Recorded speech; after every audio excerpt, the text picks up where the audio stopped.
Hi, I'm Sara Kelly Johns, and I want to be president of ALA because I've been involved in ALA making an impact.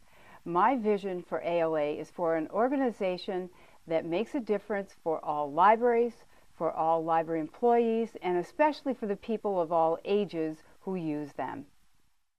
I experienced the value and the power of ALA working for libraries when, as AASL president, I joined ALA President Lorraine Roy, Advocacy Office Director Marcy Marola, AASL Director Julie Walker, the Spokane Moms, librarians from school, public, and academic libraries, and Washington state legislators to focus on the need for supporting school library funding successfully on the steps of the Capitol in Olympia, connected together with ALA resources, we are effective.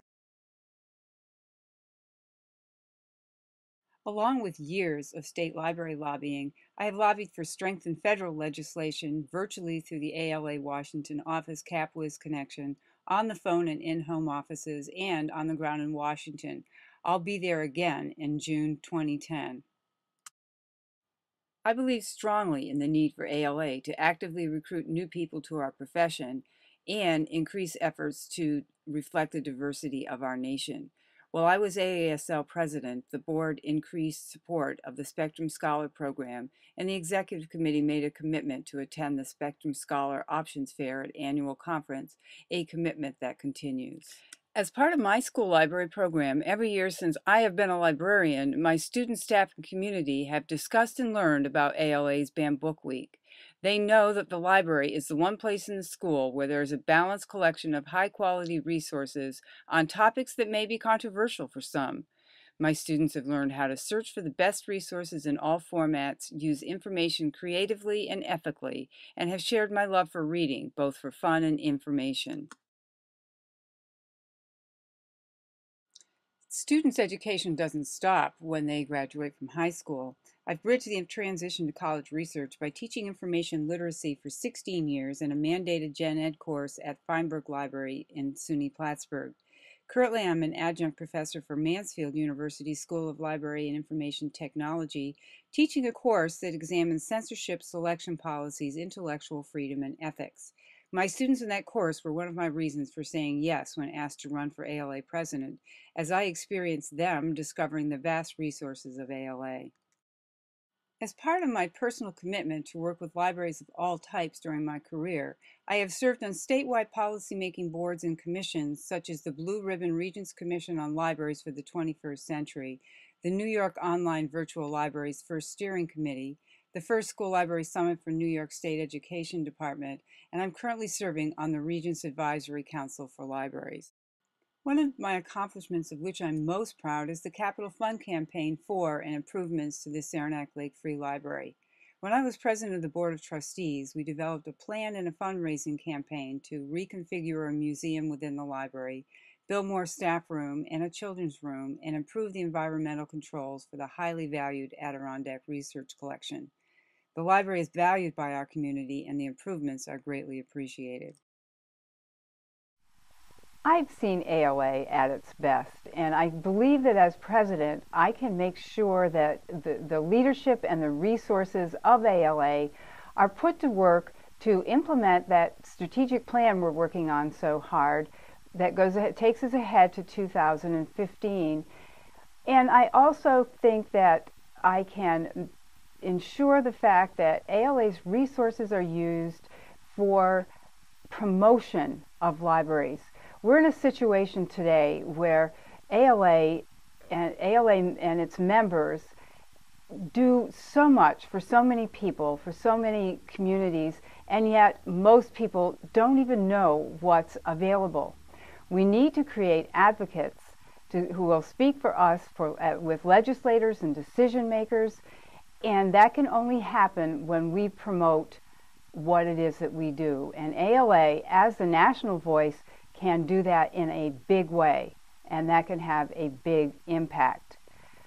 Through my local, state, and national involvement with library organizations, I've seen what happens when they're connected. When all divisions, when all committees have the same goal of promoting the value of libraries, it's going to happen. And it's going to happen that the public and the decision makers know that libraries are essential, that libraries are part of a learning continuum that goes right through learners of all ages. And that is going to be my primary focus. We need to develop a real core of advocates. And I think what ALA's resources can do is public relations and promotions. We can provide professional level training from many, many avenues. ALA's resources can be used to provide training in public awareness and promotion that is absolutely crucial as libraries need to let everyone know the secrets that we have inside our libraries, the services that we have inside our libraries, so that when it's time to make tight, careful decisions about where public money is spent, there is no question in anybody's mind that there has to be strong libraries. And ALA, with its 63,000 members, with expertise and training, that's a strength. The members of ALA know why libraries are important and have the ability to capitalize on it. As president, my plans are to take advantage of the advocacy training and focus of the last ALA presidents so that we can push ahead to promotion and marketing and then develop that core of essential advocates for library programs in every type of life. I have a deep commitment to the ALA's Code of Ethics and the core values of our profession.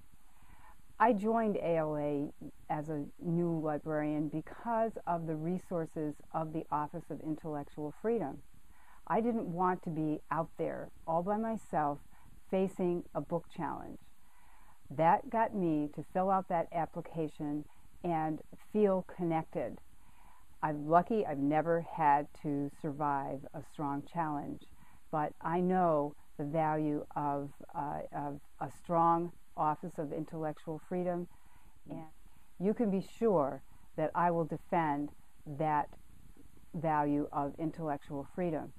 I also look forward to the first week in May when we have our first Privacy Week, because I will defend the right of library users to have privacy. It has the ability to increase participation from many different avenues.